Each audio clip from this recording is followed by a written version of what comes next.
Good. I'm Jim Mopan and T.R. Boyce Jr. Welcome to the Port Townsend Annual Film Festival, number 14. Thank you for having me. This is great. And I'm interviewing you about your movie, The Forgotten Kingdom. I understand you're the producer, is that correct? Yes. It was written and directed by Andrew Mudge. Andrew Mudge, okay. A friend of mine who I've done a whole bunch of shorts with. So we're kind of, as a team, pulled this together, pulled it off. Excellent. Well, I saw the film and really enjoyed it. I thought it was very, very well done. And if you would, tell me what was yours and Andrew's connection to South Africa and Lesotho? What drew you there to do this particular film? Well, Andrew basically landed there. His brother was in the Peace Corps, so he had visited, how many years ago? Maybe 8 now? Maybe 2013. Anyways, he had traveled over and spent time in Lesotho and kind of fell in love with the country. Mm-hmm. The people, the environment, just the inclusiveness that Lesotho kind of, and warmth that it brought him. And his first reaction was, I want to make a movie, and I want to shoot it here, and I want to take it back. And so, and began this journey for Andrew. He shot a small film, a short, kind of to help give people a tone and an idea of what the film was about. Mm-hmm. And then he went, he finished it off his script, he stayed there, he got to know the people, found stories that kind of he could use to kind of convey this universal story of coming home, or basically returning to your roots, shedding that armor that we create for ourselves when we go on away from where our true heart and soul should be. So he didn't start out with a book or a script. He went to Lesotho or South Africa looking for a good story. Yeah, right to Lesotho. It was for him. It was really to go visit his brother. Mm-hmm. But it was the people that drew him in. It was the beauty of the location.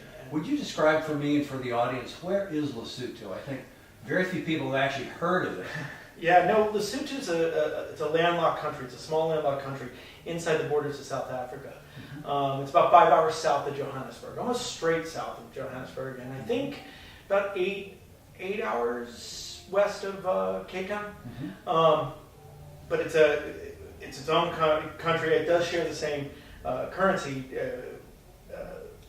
exchange, but the South African rand. It's the rand, and then it's the Maludi. Yeah. They're both, but they're equal in value, and you can use both. And what is the language there? The major language inside Lesotho is Sotho. And this film it's in Sotho, okay.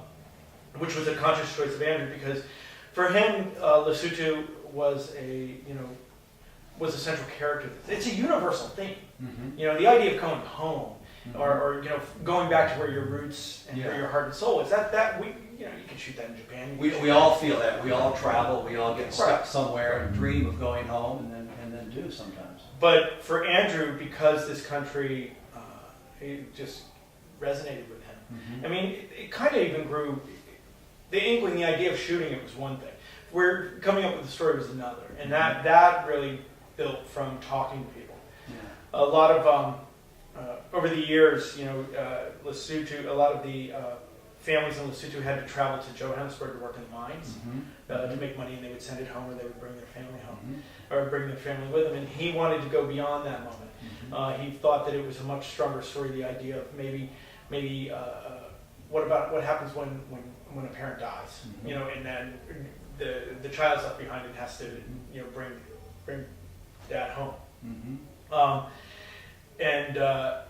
So that's where he started exploring. He wanted to, talking to people, wanted to find, elements that would kind of resonate and build. Mm-hmm. Build about that journey. I was particularly struck with the fact that he didn't have a great relationship with his father. So right. It wasn't a duty of love; it was a duty of duty. Yeah, family. I don't know the back side of all that, of whether or not that's so true, but I do believe that in at least in my opinion, there is a sense of duty with family. I can't change my father. Exactly. I can't, yeah. And the character at the beginning is not the most lovable character. Mm-hmm. He does it for one reason, mm-hmm. and by the end of the movie has made the choice. Has made the transition for that reason to be totally selfless. Yeah, exactly. He becomes a different person. Yeah. Tell me a little bit about the casting. I found the 11-year-old boy And Sonny was particularly appealing on his horseback and his whole. He was like, I think he might have been, the main character might have been seeing himself in that boy on the horse, what he might have become. Well, now there's an interesting idea. I thought that was It's very funny. I interesting. mean, people. What's been great about the film is that there are many different ways to kind of pull it in and personalize it to you. But the casting side of this, Insani had never acted before. We have a few choice actors, or key actors in roles that we did bring from South Africa, but very few. I mean, a majority, almost I would say, 75, 80% of the characters and actors are from Lesotho. And Lesotho has no real film infrastructure. I mean, they have little programs. There are people that do films there, small films, But for us, when we got there, Andrew kind of leapt right in and thought the most important thing was to kind of immerse himself in casting there. So we traveled around the country doing open casting calls. Scripts. We brought we found a great casting agent, Bonnie Lee Bowman from Joburg, who came with us to give us the systems to help implement. But she, we saw, 2,500, 3,000 people.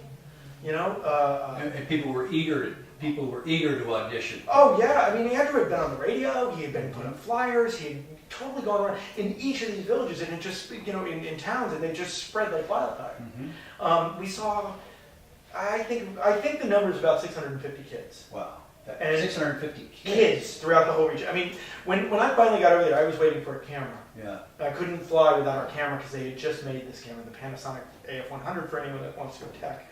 But I took it, put it in my suitcase, got on a plane, flew over there, and he had already started that process. And how big is the camera? Without the lens, Okay. trying to think of a small box. Okay. And how many crew did you have for this film? We traveled. I believe the most we had on set that were dedicated to our production, including some of our key actors, was probably about. We ran between 15 and 20, and that's really the reality. And but out of South Africa, we only brought I think there was five or six people, because some people would travel back and forth. I mean, we would forget something, or one of the producers that we were on board would help bring actors down. Yeah. But that was our major crew. That being said, there's a cast of characters. We shot in downtown Masuru, and in the busiest, what I call 4 points, where the buses go and all that. And there's hundreds of people. Yeah. But we were lucky. We were so blessed.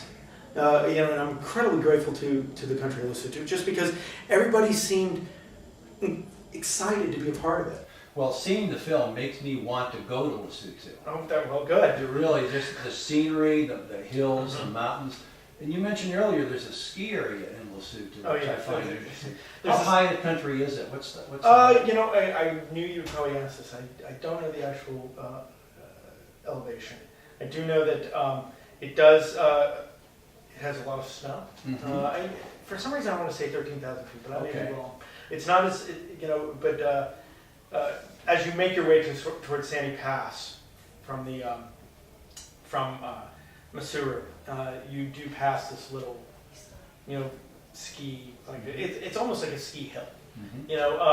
It's a rope tow. It may have expanded in the last 2 years. I'm not sure, but it was it's such a great experience, just because we didn't just shoot in one place. We had, in some respects, you could conceivably. No one's been there, as you said, or not a lot of people have been there. They have very few people have even heard about it. Right, but for even those that have been there, there are certain areas that you would gravitate to, and so we probably could have gotten away with shooting, two directions, gone to two different towns and shooting in two directions.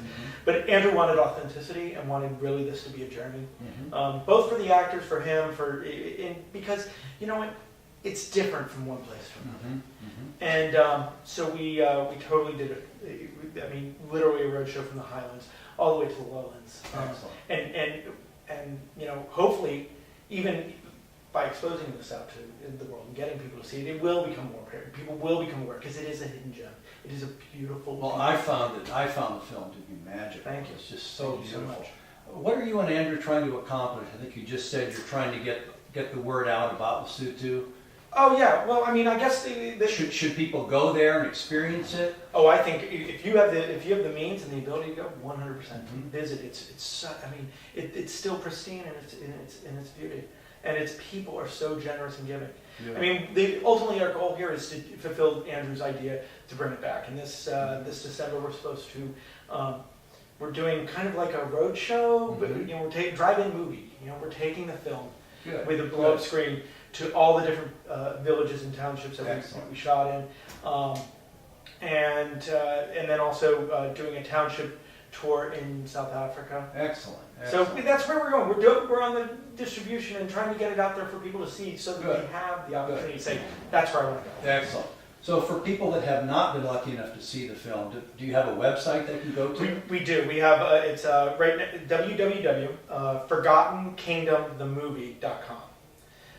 And we also have a Facebook page, which please come like us. We'll announce on both because we don't understand how the platform to get this out is going to be. Yeah. But domestically, in the U.S., we'll list there where we're screening, when and if video DVDs are going to be open, when it will be on TV. I mean, we just really want to build a community and help expand that. And the other great thing, especially with our Facebook page, is that so many people in Lesotho are fans too. Oh, so by visiting, you're also going to hear that side of the story. Excellent. You're going to see, because it is really, as universal it is, it's a great way to cross borders without leaving your seat. Great. Well, thank you very much for coming Thank to you our so film much. festival. Oh, I'm so grateful to be here. Thank you so much for having me. Excellent. Thank you. Take care.